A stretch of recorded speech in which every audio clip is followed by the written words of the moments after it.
Paz e graça a todos, por aqui Jeff Moura. A gente está aqui para passar esse recadinho para vocês. Vai começar agora a parte 2 da pregação com a pastora Zelma, mas eu quero lembrar vocês que a gente teria hoje a live da família Moura, mas como a gente está com essa edição especial, então eu conto com vocês. Deixe seu like, como sempre, e inscreva no canal para ter sempre novos vídeos e poder também falar no chat ao vivo quando a gente fizer a live, que no caso, na semana que vem, voltaremos com a live da família Moura, o episódio acho que é 11, beleza? Então, conto com a sua ajuda aí, compartilhamento, e vamos nessa. Agora, prosseguindo, pastora Zelma, manda daí. Um abraço. Saúde os irmãos com a paz do Senhor. E como a gente havia prometido, depois daquele vídeo sobre os sinais da primeira vinda de Jesus, então eu disse que gravaria um outro vídeo a respeito dos sinais da sua segunda vinda. Então, para concluir aquela mensagem que foi gravada na época Natal, Ano Novo, então foi em janeiro que foi gravado. Eu gostaria agora de estar completando, para que os irmãos não fiquem sem o complemento da ideia, daquilo que o Espírito Santo me deu. Então, o que eu quero dizer é que os sinais da vinda de Jesus, a primeira vez, foram muito claros, como a gente viu. E eu gostaria de ler, então, um versículo que está em Zacarias 9, e o versículo é o 9 também, que diz assim: Alegra-te muito, ó filha de Sião, exulta, ó filha de Jerusalém. Eis que o teu rei virá a ti, justo e salvador, pobre e montado sobre um jumento, sobre um asninho, filho de jumenta. Então isso se cumpriu em Mateus, no capítulo de número 21 e o versículo de número 5, que diz assim: Dizei, ó filha de Sião, eis que o teu rei aí te vem, humilde, assentado sobre uma jumenta e sobre um jumentinho, filho de animal de carga.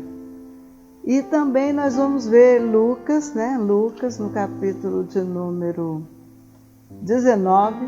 Aqui eu vou ler um trecho um pouco maior, devido os versículos estarem assim, um distante do outro e precisa encaixar as ideias, Diz assim: E dito isto, ia caminhando adiante e subindo para Jerusalém. E aconteceu que, chegando perto de Betfagé e de Betânia, ao monte chamado das Oliveiras, mandou 2 dos seus discípulos, dizendo: Ide à aldeia que está de fronte, e aí, ao entrardes, achareis preso um jumentinho, em que nenhum homem ainda montou. Soltai-o e trazei-o. E se alguém vos perguntar: Por que o soltais? Assim lhe direis: Porque o Senhor precisa dele. E indo os que haviam sido mandados, acharam como lhes dissera. E quando soltaram o jumentinho, seus donos lhe disseram: Por que soltais o jumentinho? E eles responderam: O Senhor precisa dele. E trouxeram-no a Jesus. E lançando sobre o jumentinho as suas vestes, puseram Jesus em cima. E indo ele, estendiam no caminho as suas vestes. E quando já chegava perto da descida do Monte das Oliveiras, toda a multidão dos discípulos, regozijando-se, começou a dar louvores a Deus em alta voz por todas as maravilhas que tinham visto, dizendo: Bendito o Rei que vem em nome do Senhor. Paz no céu e glória nas alturas. E para concluir aqui, nós vamos ver João capítulo 12. João capítulo 12, o versículo agora é o 15, que diz assim: Não temas, ó filha de Sião, eis que o teu rei vem assentado sobre o filho de uma jumenta.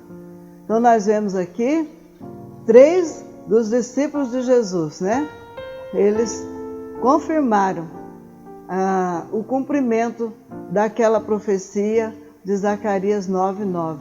Então isso é maravilhoso, saber que o Senhor Jesus, Ele é o Filho de Deus, sem dúvida alguma, E os seus discípulos, então, cumpriram, né? Falando isso, contando essa história, eles concluíram que realmente o sinal foi um sinal da parte de Deus, né? Que já estava lá atrás escrito no livro de Zacarias e se cumpriu. Mateus, Lucas e também João falou sobre isso, né? Então que Deus abençoe a todos e vamos ao vídeo, né, da segunda parte da pregação sobre os sinais da segunda vinda de Jesus.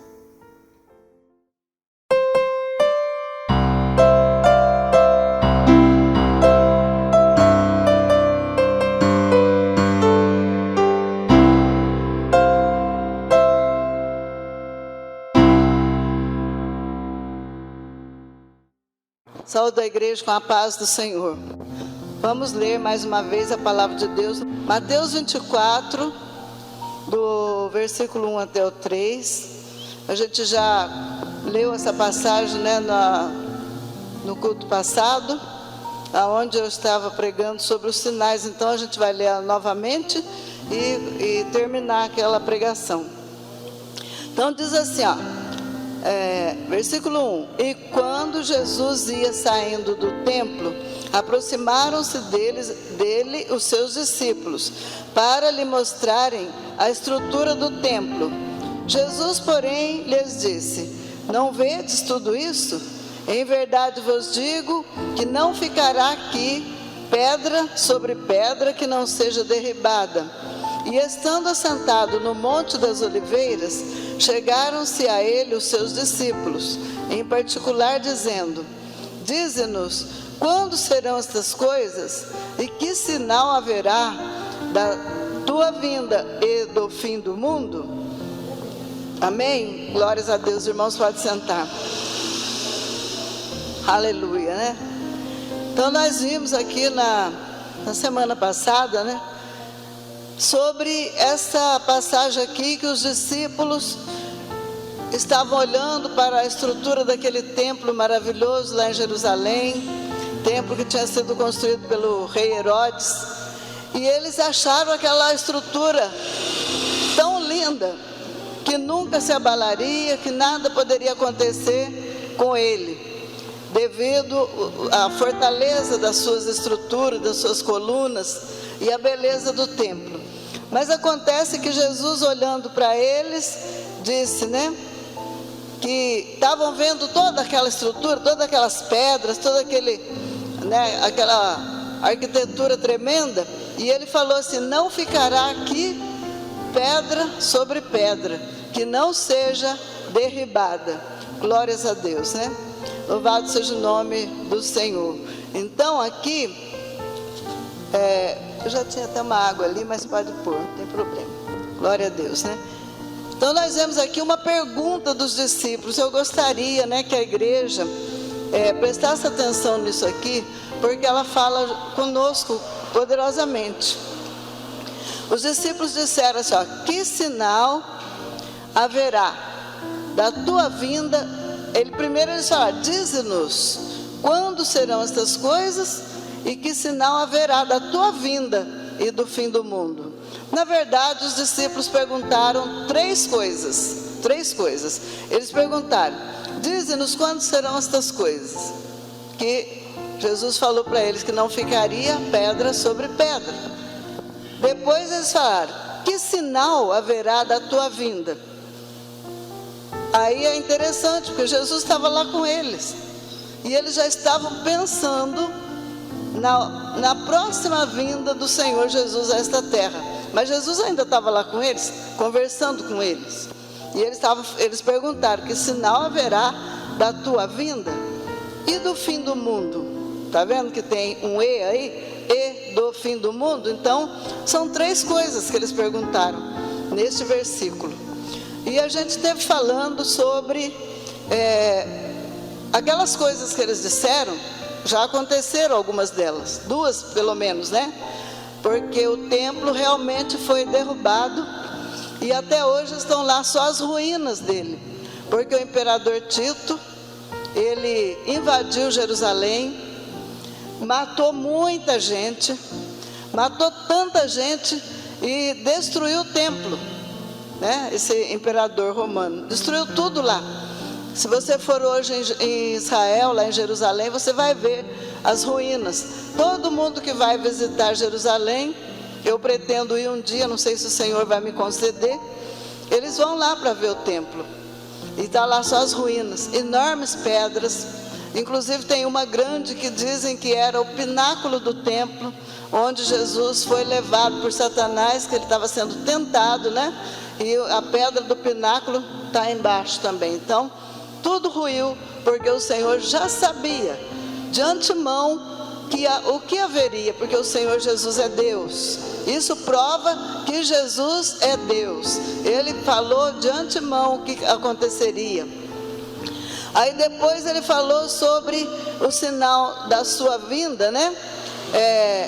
A vinda dele, a primeira vinda, ele veio como um bebezinho. Nós já falamos na semana passada sobre os sinais da vinda dele como criança, como um bebê a este mundo, como homem aqui, né? E depois agora o sinal da próxima vinda dele, que será nas nuvens, e a Bíblia diz que todo olho verá, né? E todas as nações da terra se lamentarão sobre ele, após ele. Então nós vemos que hoje muita gente está zombando de Jesus. Hoje quem diz que é cristão, que é crente, é tido como pessoa ignorante, o povo que não sabe nada, um povo atrasado, muito ignorante na terra. Estava ouvindo até uma pregação que eu gosto bastante, o pastor Fernando Bock estava falando sobre isso, né? Justamente que hoje quem é cristão é ridicularizado, porque é uma pessoa atrasada para essa sociedade. Mas eles vão ver a diferença quando Jesus vier para levar o povo dele. Que o povo ignorante, o povo bobo, o povo que não sabe de nada, é o povo que vai subir com o Senhor Jesus, amém? Você tem essa esperança? Glória a Deus, aleluia, né? Essa é a nossa esperança. Então não importa que sejamos chamados de ignorante, de Bíblia, de tantas coisas e apelido que eles colocam, né? Então não importa os apelidos, não importa a zombaria, não importa muitas afrontas. Como eu já falei aqui na igreja, muitos lugares do mundo você não tem liberdade para estar como nós estamos aqui sentados, abrindo as nossas Bíblias e lendo à vontade, porque eles são proibidos de ter. Então muitos deles têm uma página da Bíblia guardada muito bem escondida, para que não seja encontrada, porque se a Bíblia for encontrada com eles, eles morrem. Eles são condenados à morte se uma página da Bíblia for encontrada com eles. Conta-se de uma mulher que ela foi assistir um filme, porque o filme era americano e eles lá eram inimigos dos americanos. Somente porque essa mulher foi assistir a um filme que não era do país deles, porque era totalmente proibido, ela morreu, ela foi condenada à morte porque ela assistiu um filme. Então nós vemos que tem países aí rigorosos que não tolera cristão, não tolera a Bíblia, não aceita de maneira nenhuma. Porém, a Bíblia é o nosso manual para ir para o céu. Glória a Deus, né? Louvado seja o nome do Senhor. Então a gente vai estar lendo sobre alguns sinais da próxima vinda de nosso Senhor Jesus Cristo. Primeiro nós vamos dar uma olhada aqui no livro de Lucas, mas depois eu vou voltar para Mateus. Mas vamos ver o que fala aqui em Lucas, no capítulo 11, e o versículo é o de número 16, que diz assim: e outros tentando-o, pediam-lhe um sinal do céu. Então nós vemos aqui, primeiramente eles tinham, eles estavam julgando Jesus, porque Jesus expulsava demônios, né? E eles disseram, aqui no versículo 15, ele expulsa os demônios por Belzebu, príncipe dos demônios. E aqui diz, e outros tentando pediam-lhe um sinal do céu. E nós vemos então que eles estavam comparando Jesus com um feiticeiro, comparando Jesus com um pai de santo, um feiticeiro. Porque diz que ele expulsava demônio pelo poder de Beelzebu. Olha para ver, aquele povo, aquela geração. E sabe quem eram esses que falavam? Eram os religiosos da época. Viu? Não pense que era qualquer pessoa que falava. Era aqueles que tinham o dever de ensinar a palavra de Deus, de ler a palavra de Deus e de mostrar para o povo o caminho do céu. Eles rejeitaram Jesus porque não creram que ele era o Messias prometido, como até hoje muitos ainda não creem. Então, voltando aqui para Mateus agora, eu quero estar lendo Mateus 12 e o versículo de número 39 e 40. Mateus capítulo 12, o versículo é o 39 e o 40, que diz assim, ó: Mas ele lhes respondeu e disse: Uma geração má e adúltera pede um sinal, porém não se lhe dará outro sinal senão o do profeta Jonas. O do profeta Jonas. Então agora, você vai dizer, tá indo lá e voltando, mas agora eu preciso ir novamente para Lucas. Agora nós vamos ler o 11 e o 30 de Lucas, capítulo 11, e o versículo vai ser o versículo de número 30, para a gente poder entender aqui, né? Então vamos ver aqui. Lucas 11, 30, 29, vou ler o 29 também, diz assim, ó: E ajuntando-se a multidão, começou a dizer: Maligna é esta geração, ela pede um sinal, e não lhe será dado outro sinal, senão o sinal do profeta Jonas. Porquanto assim como Jonas foi sinal para os ninivitas, assim o Filho do Homem o será também para esta geração. Então, o próprio Senhor Jesus era um sinal para aquela geração, mas ele também continua sendo um sinal para a nossa geração, porque verdadeiramente ele veio de maneira extraordinária. Ele não veio da forma que todos os homens vieram a este mundo. Ele foi muito diferente de todos. Nós sabemos que todos nós aqui somos filhos de um homem e de uma mulher, né? Então, a união do homem com uma mulher, nasceram todos que estão aqui, como toda a humanidade. Mas nós sabemos que com Jesus não foi assim, né? Como filho de Deus, ele tem um pai, né? Ele tem pai, mas a sua mãe não é uma deusa, sua mãe não é um anjo elevado, não é nada disso. Então a mãe de nosso Senhor Jesus Cristo, ela é humana, e ele foi gerado por obra do Espírito Santo. Então foi diferente de tudo, ele foi um sinal para a geração dele. Nenhum homem nasceu da maneira que Jesus nasceu. Então ele foi um sinal e continua sendo. Outra coisa, ele morreu, mas após 3 dias ele estava vivo para a glória de Deus Pai. Tão vivo que ele comeu peixe e comeu mel com os discípulos, depois de ressuscitado. Então ele voltou a ter novamente um corpo, e ele pôde até se alimentar com alimento material, que era peixe e mel. Então é interessante isso, né? Um sinal. Ele foi o próprio sinal, porque o túmulo não conseguiu detê-lo. O túmulo não pode segurar Jesus. No 3º dia, como ele mesmo falou, ele ressuscitaria.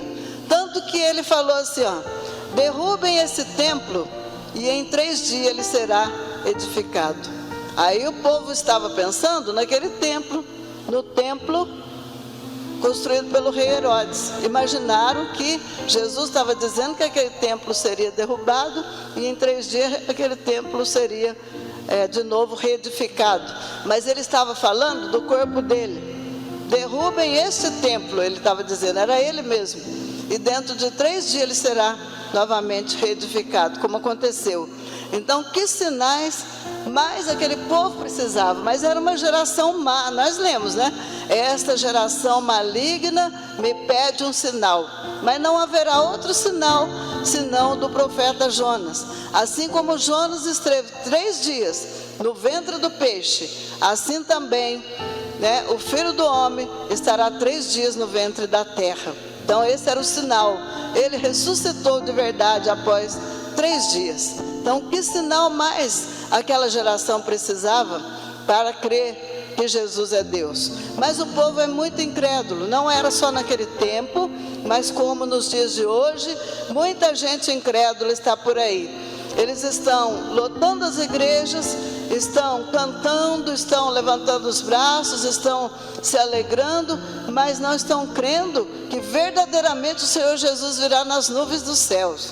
Ele vai vir para buscar conforme Ele mesmo prometeu. Se Ele prometeu que dentro de 3 dias Ele ressuscitaria, Ele cumpriu, foi cumprido isso na vida dele. Então agora Ele prometeu que Ele vai vir nas nuvens para buscar os seus escolhidos. Glória a Deus. Então é motivo de nós crermos e nos alegrarmos e não ficarmos incrédulos, porque Ele chamou aquela geração de geração adúltera, geração incrédula, geração má, porque verdadeiramente eles não creram no Filho de Deus. E isto para a tristeza deles, porque aqueles que condenaram Jesus na cruz, condenaram Ele à morte de cruz, foram os próprios sacerdotes, os religiosos da época, e toda aquela multidão, quando pediu para crucificar Jesus, né, o próprio Pilatos, né, falou para ele: vocês vão crucificar o seu rei? Né? Ele falou como assim, uma certa zombaria: vocês vão crucificar o seu rei? Porque, o que eu hei de fazer com este homem? Porque na verdade Pilatos não via nenhum crime, né, que Jesus tivesse que pagar para ter aquela morte. E aquela geração gritou assim, ó: que o sangue dele caia sobre nós e sobre os nossos filhos. Eles não sabiam a coisa terrível que eles estavam pedindo.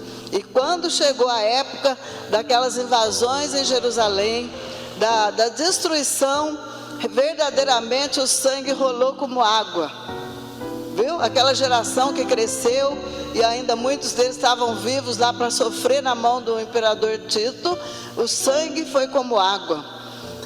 Diz a história, né, que tem o Flávio Joséfo, né, que ele viveu quase que naquela época, então ele é um historiador. Ele disse que não tinha mais árvores por volta de Jerusalém, porque todas foram cortadas e transformadas em cruz, e morreu tanto judeu nas cruzes que vocês não têm noção. Então, tá vendo? Eles pediram que o sangue caísse sobre eles, e verdadeiramente o sangue caiu sobre eles, o sangue do justo, né? O sangue de Jesus. Então, a pior coisa é a pessoa pedir para si um castigo sem ter nem noção do que eles estavam falando. Mas foi terrível, muito terrível, né? Então aqui em Mateus, no capítulo de número, nós já estamos perto, estamos em Lucas, né? Vamos ver aqui Mateus 24:14. Então aqui nós já lemos um trecho, né, um pedacinho, mas eu quero estar lendo, deixa eu ver, até o 13 aqui, né? Vamos ler, vou ler rapidamente. É melhor pegar direto para a gente não se perder no meio do raciocínio, né? E quando Jesus ia saindo do templo, aproximaram-se dele os seus discípulos para lhe mostrar a estrutura do templo. Jesus, porém, lhes disse: não vedes tudo isto? Em verdade vos digo que não ficará pedra sobre pedra que não seja derribada. E estando assentado no Monte das Oliveiras, chegaram-se a ele os seus discípulos em particular, dizendo: dize-nos, quando serão estas coisas? Que sinal haverá da tua vinda e do fim do mundo? E Jesus respondendo disse-lhes: acautelai-vos, que ninguém vos engane, porque muitos virão em meu nome dizendo: eu sou o Cristo, enganarão a muitos. E ouvireis de guerras e de rumores de guerra. Rumores de guerras. Olhai, não vos assusteis, porque é mister que tudo isso aconteça, mas ainda não é o fim. Porquanto se levantará nação contra nação, reino contra reino, e haverá fomes e pestes e terremotos em vários lugares, mas todas estas coisas são o princípio das dores. Então vos hão de entregar para seres atormentados, matar-vos-ão e sereis odiados de todas as gentes por causa do meu nome. Nesse tempo muitos serão escandalizados, trair-se-ão uns aos outros se aborrecerão, e surgirão muitos falsos profetas e enganarão a muitos. E por se multiplicar a iniquidade, o amor de muitos esfriará. Mas aquele que perseverar até o fim será salvo. E este evangelho será pregado, e este evangelho do reino será pregado em todo o mundo, em testemunho a todas as gentes. E então virá o fim. Eu li o 14 também, né? Porque aqui fala de novo sobre o fim. Então aqui também são etapas que vão acontecer. Ele estava falando para o povo de Israel que aconteceria tudo isso. Ia acontecer ver falsos cristos, falsos profetas, para enganar o povo, e entregariam eles para serem mortos, né? Então muitas coisas que irão acontecer. Essas coisas não aconteceram ainda vão acontecer. E por isso que ele diz: mas aquele que perseverar até o fim será salvo. Nós sabemos que hoje nós aceitamos Jesus como Salvador, e se Jesus vier agora, nós temos certeza de subir com Ele, porque nós recebemos Ele como nosso Salvador. Mas o povo de Israel ainda não recebeu o Senhor Jesus como Salvador, porque ainda não o reconheceu como sendo o Messias. Quando acontecer a grande tribulação, quando o Senhor Jesus vier e arrebatar o seu povo, muita gente diz que não há arrebatamento escrito na Bíblia. Como que não tem? Se lá em Tessalonicenses fala: nós, o que ficarmos vivos, seremos arrebatados juntamente com o Senhor nos ares. Esse é um evento. E esse outro evento que fala aqui já é um outro evento. Porque quem vai ser arrebatado não é Israel. Quem vai ser arrebatado é a igreja do Senhor. Israel não recebeu o Senhor Jesus ainda. Então eles não vão ser arrebatados. O Senhor Jesus vai vir, vai arrebatar o seu povo, e eles vão ficar, porque eles não creram. Mas eles vão começar a crer depois da metade da grande tribulação para frente. Eles vão ver que foram enganados pelo anticristo. Eles vão ser enganados. E nessa época eles vão sofrer muito. Eles vão ser perseguidos terrivelmente. E tudo aquilo que está escrito lá no Apocalipse vai começar a acontecer. Eles vão sofrer. E eles vão entender que realmente esse que tinha vindo e que eles não receberam era o Messias. Então eles vão quebrar o pacto que eles vão ter feito com o anticristo, e por isso o anticristo vai persegui-los. E aquele que perseverar até o fim será salvo. Eles vão ter que sofrer para ser salvos, porque quando Jesus veio eles não creram. Então agora, para receber a salvação, eles vão sofrer demais. Mas nós não, porque nós já cremos. Bem-aventurado aquele que não viu e creu. Nós cremos, nós não temos que passar pela grande tribulação. Tem muitos ensinos por aí que está dizendo que nós vamos passar pela grande tribulação. Mas eu não entendo dessa maneira de jeito nenhum, porque a palavra de Deus é bem clara, que Ele vai arrebatar o seu povo. E eu espero esse arrebatamento, e eu creio nele. Mas eles vão sofrer. Não diz que vai acontecer muitos sinais, eles vão ver muitas coisas e muitos sinais, mas aqueles que perseverarem até o fim serão salvos. Glória a Deus, né? Então eu vou ler rapidamente aqui as passagens que eu marquei aqui. No 24:14 nós já lemos, que foi o último. Este evangelho do reino será pregado a todo mundo, em testemunho a todas as gentes, então virá o fim. Tá vendo, ó? O fim não acontecerá enquanto toda a gente do planeta inteiro não ouvir falar do evangelho do reino. Então nós vemos que não vai ser agora, porque tem muita gente não alcançada ainda, que ainda não ouviram falar do evangelho. Então esses que não foram alcançados ainda, um dia terão que ser alcançados. Mas só vai acontecer isso na grande tribulação, por incrível que pareça, porque as testemunhas vão pregar, e os próprios judeus convertidos, eles vão pregar o evangelho. Embora eles vão estar na perseguição, mas eles vão entender. Eles vão dizer: aquele que veio era o Messias. Nós não acreditamos, mas agora nós acreditamos. E vai começar a pregar. Eles vão ser os pregadores. Os 144 mil judeus, eles vão pregar. E tem as duas testemunhas também, que a Bíblia fala sobre elas lá no Apocalipse. Elas também vão pregar também, aqui na época da grande tribulação, né? Então deixa eu ver aqui Mateus agora no 24, versículo 27, que diz assim, ó: porque assim como um relâmpago sai do Oriente e se mostra até o Ocidente, assim será também a vinda do Filho do Homem. Glórias a Deus, né? Eu vou ler rapidamente para a gente ir para frente. Aí no versículo 37 até o 44, 37 diz assim, ó: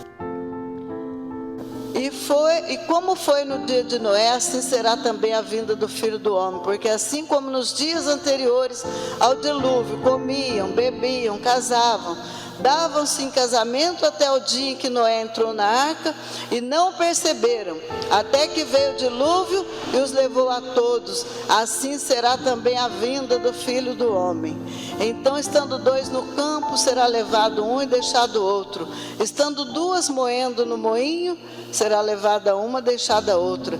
Vigiai, pois, porque não sabeis a que hora há de vir o vosso Senhor.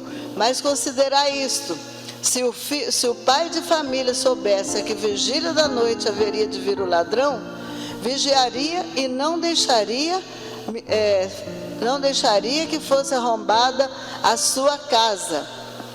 Por isso estai vós apercebidos também, porque o Filho do Homem há de vir a hora em que não penseis. Glórias a Deus, né? Então nós vemos que o Senhor Jesus, ele vai vir a qualquer momento. Falou aqui que ele pode vir na hora que ninguém estiver pensando, não esteja às vezes nem imaginando isso, e ele vem. E aí aquele que estiver preparado vai, e aquele que não estiver preparado vai ficar para o sofrimento, né? Então diz aqui também 1 Coríntios 15, 23: mas cada um por sua ordem, Cristo as primícias, depois os que são de Cristo na sua vinda. Muita gente diz que ele não vai vir, mas aqui está dizendo que Cristo foi a primícia. Ele foi o primeiro que ressuscitou eternamente, né, para a glória. Então ele falou que ele foi o primeiro, mas depois os que são de Cristo vão também, na vinda do Senhor Jesus, vão ressuscitar também, né? Glória a Deus. É aqui agora 1 Tessalonicenses 2,19: porque qual é a nossa esperança? Ou o gozo, ou a coroa de glória? Porventura não sois vós também diante de nosso Senhor Jesus Cristo em sua vinda? Então Paulo falando aos Tessalonicenses, né? Qual era a esperança? Ou o gozo, ou a coroa de glória que ele esperava?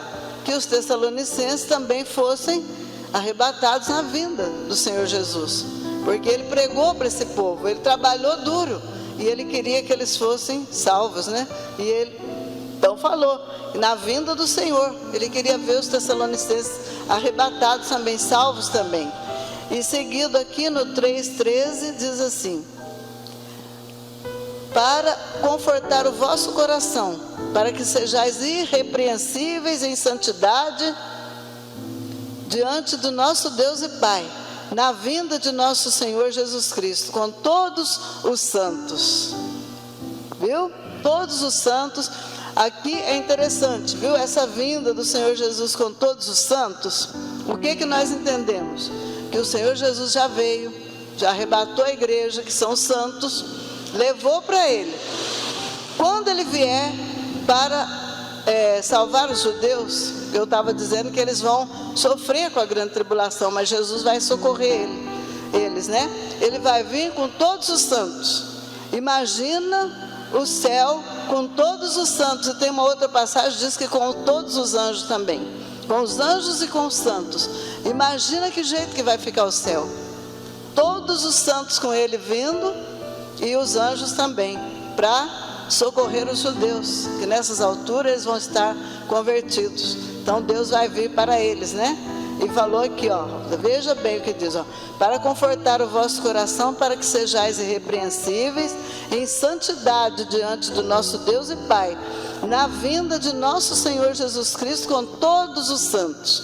Quando você escutar falar na vinda do Senhor Jesus, é essa vinda que ele vai vir para socorrer os judeus, para salvar os judeus. Porque quando ele vier para levar a igreja, não é contado como a vinda dele, é contado como o arrebatamento. Porque o povo não vai ver simplesmente os salvos vão ver. E o povo vai ficar procurando uns aos outros e não vai encontrar. Porque é isso que diz a palavra, tá vendo? Ele vai vir com os santos. Esses mesmos santos que subiram com ele vão descer para que ele possa salvar os judeus, né? E agora no 4:15, aqui eu estou indo em sequência, né? Já está tudo certinho aqui, que a gente vai só passando a página.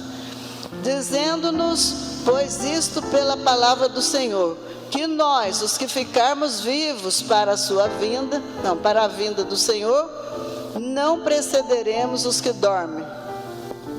Isso que eu estava dizendo aqui, ó, em Tessalonicenses, né? Aqui, agora se você continuar lendo, você vai ver que vai falar que eles serão arrebatados, ó.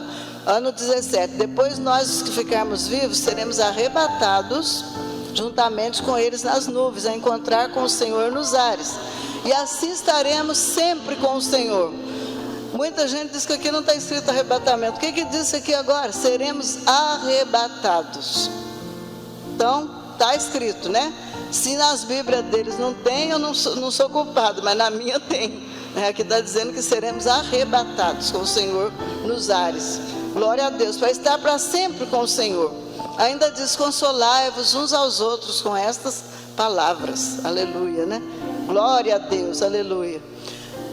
No 5:23, Tessalonicenses aqui, 23 agora. E o mesmo Deus de paz vos santifique em tudo, e todo o vosso espírito e alma e corpo sejam plenamente conservados, irrepreensíveis, para a vinda de nosso Senhor Jesus Cristo. Glória a Deus, né? Então tem gente que fala assim, Deus não está preocupado com o corpo, com nada, está preocupado com tudo, porque tudo é dele, tudo é para a glória dele, o nosso corpo, a nossa alma e o nosso espírito. Louvado seja Deus. Agora passando a página, já estamos em 2 Tessalonicenses. Aqui 2 Tessalonicenses, no capítulo de número 2, e o versículo 1 e 2, que diz assim: ora, irmãos, rogamo-vos pela vinda de nosso Senhor Jesus Cristo e pela nossa reunião com Ele, que não vos movais facilmente do vosso entendimento, nem vos perturbeis, quer por espírito, quer por palavra, quer por epístola, como se o dia de Cristo estivesse já perto.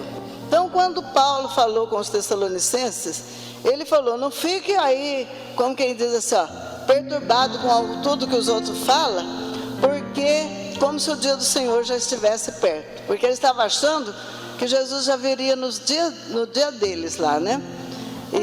Mas aconteceu que já se passaram mais de 2000 anos e ele não veio, aí se cumpriu essa palavra. Realmente naquele tempo o dia do Senhor não estava perto, mas para nós eu creio que está às portas, porque quando ele falou foi há 2000 anos atrás. Então agora sim eu creio que o dia do Senhor já está bem próximo. A igreja crê assim também? Amém? Eu creio, né? E eu espero que esteja bem próximo. Louvado seja Deus. Agora, 2 Timóteo, né, que vai para frente aqui, estou tocando depressa aqui, os irmãos não prestando atenção, né, que eu creio que não dá para os irmãos acompanharem. 4, versículo 8, diz assim, porque o exercício corporal para pouco aproveita, mas a piedade para tudo é proveitosa, tendo a promessa da vida presente e da que há de vir. Então, a que há de vir, nós sabemos que não é essa vida terrena aqui dessa terra, onde tem tanta dor, sofrimento, né, tanta doença, morte, tristeza, mas o dia que há de vir, a vida que há de vir é a vida com Jesus para sempre. Glória a Deus, né? Agora eu vou lá para o finzinho, vou lá para Tiago, terminando, viu? Estou vendo aqui os últimos versículos aqui, que vai ser Tiago, Pedro e João. Então diz assim, Tiago 5:8. Tiago 5:8 diz assim, sede vós também pacientes, fortalecei o vosso coração, porque já a vinda do Senhor está próxima. Interessante, né? Tiago já falou que a vinda do Senhor estaria próxima, porque ele sentia que estava próximo. Para ele realmente o Senhor veio logo. Tiago foi um dos martirizados, né? Ele morreu pela causa do Senhor Jesus, se não me engano foi degolado, mas a vinda mesmo do Senhor para o povo dele não foi nos dias de Tiago, né? Nós sabemos que ainda não chegou o dia, mas ele falou o que aqui? O versículo, qual que eu li? O 8, né? Tiago 5 e 8, que diz ali, né? Irmãos, sede vós também pacientes, fortalecei o vosso coração, porque já a vinda do Senhor está próxima. Para nós está, muito próxima. Agora, 2 Pedro 1, 16 e 17.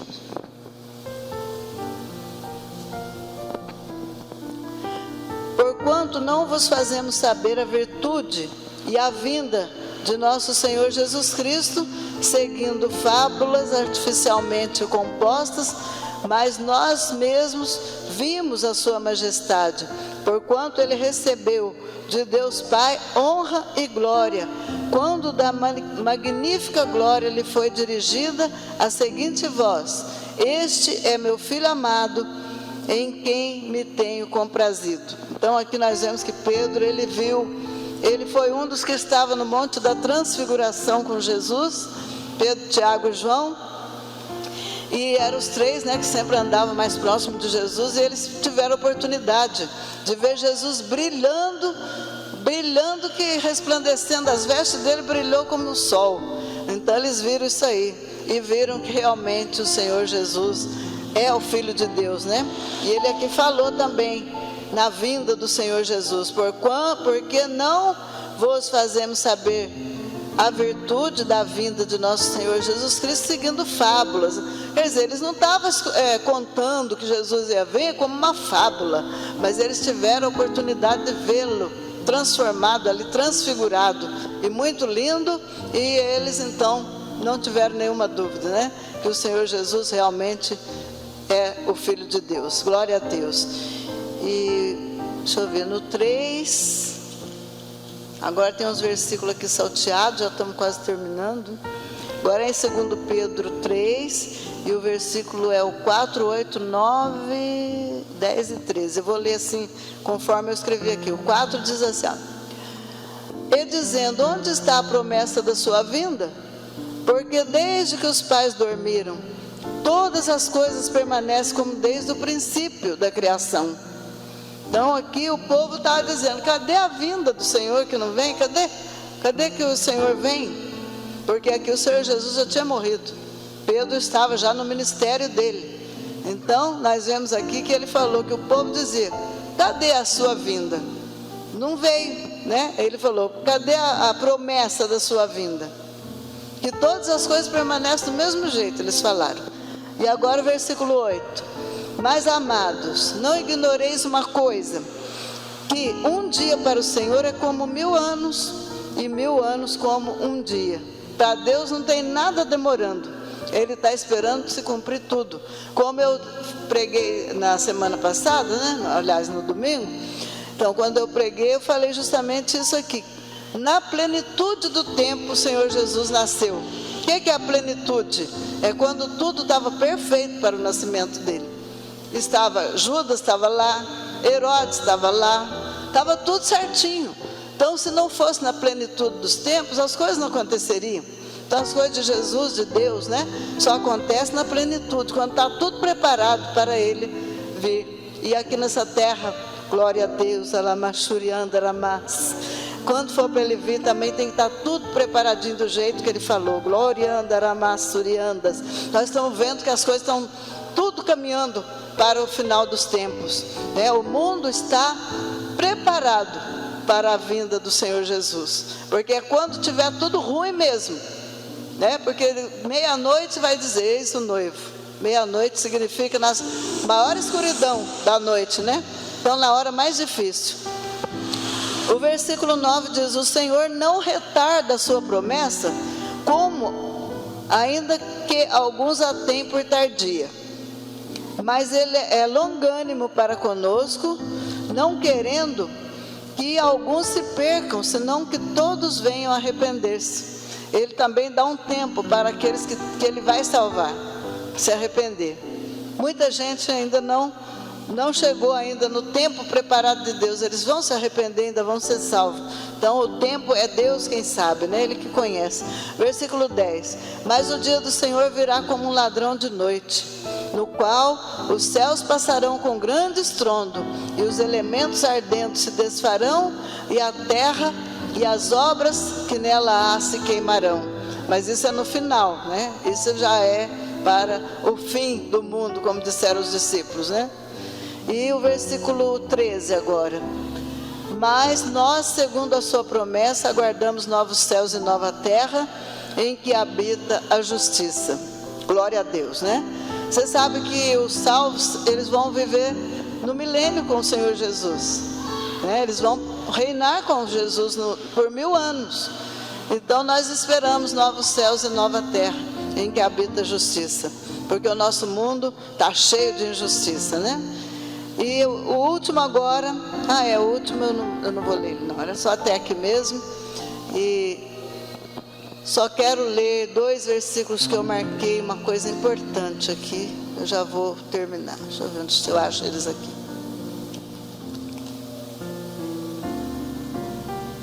Glória a Deus. Aqui. Louvado seja o nome do Senhor. Então, sinais vai haver até no final de todos os tempos, né?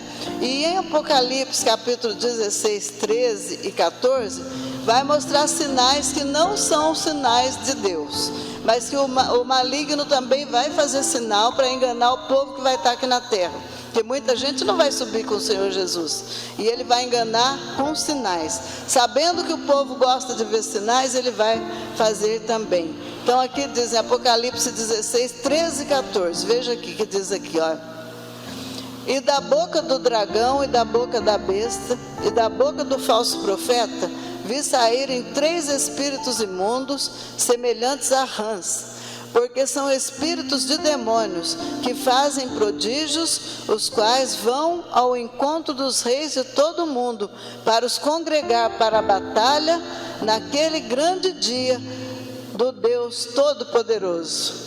Mas eles vão fazer sinais para enganar o povo, e vai conseguir congregar uma grande multidão para combater contra quem? Contra Deus. Será que eles têm alguma chance? O que a igreja acha? Será que eles têm alguma chance? Aqui diz assim, ó: vão ao encontro dos reis de todo o mundo, para os congregar para a batalha naquele grande dia do Deus Todo-Poderoso. É aí que eles serão destruídos. Os humanos vão morrer imediatamente naquela batalha, porque nós vemos em Apocalipse que da boca do Senhor, né, vai sair como que uma espada, né? E eles vão morrer pela palavra da boca do próprio Senhor Jesus, que vai falar, e eles vão morrer. Agora o demônio que não morre, ele vai ser lançado no lago de fogo, né? Quando terminar essa batalha, terminar tudo aí, ele vai para o lago de fogo, que é o lugar que espera por ele.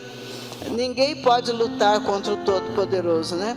Então vamos aguardar o nosso Senhor Jesus Cristo com toda alegria, né? Glória a Deus, aleluia, né? Louvado é o nome do Senhor. E o último versículo para você dormir pensando nele, 24:46 de Mateus: bem-aventurado aquele servo que o Senhor, quando vier, achar servindo assim como, com toda fidelidade. Viu? Bem-aventurado você e eu, que quando o Senhor vier nos encontrar esperando, né? Assim como o Senhor quer. Glória a Deus. Então que Deus abençoe a igreja, né, por essa palavra. Era uma palavra que já estava há muito tempo no meu coração. Eu estava querendo pregar essa palavra sobre os sinais, e Deus preparou agora a oportunidade, né? E eu pude concluir, porque eu já comecei na outra semana, e a gente pôde então concluir. Louvado seja Deus. Eu espero que cada um aqui nesta noite vai sair daqui sem dúvida nenhuma de que o Senhor Jesus vai vir para buscar o seu povo. Ele mesmo falou, os discípulos falaram até o fim, né? E está tudo escrito aqui para nós. Então nós não podemos ser incrédulos, né? Então vamos ficar com aquele versículo: vigiai, pois, porque não sabeis a que hora há de vir o vosso Senhor. Que Deus abençoe a igreja, em nome de Jesus. Amém.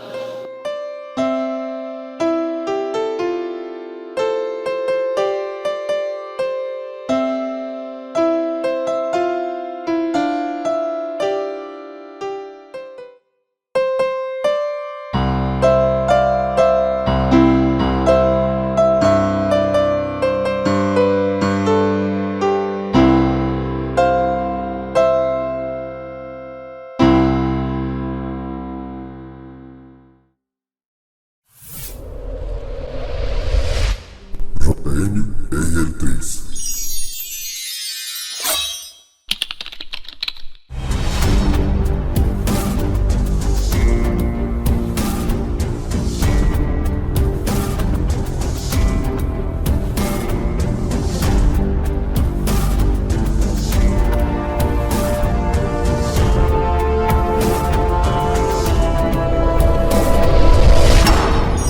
É isso aí, galera.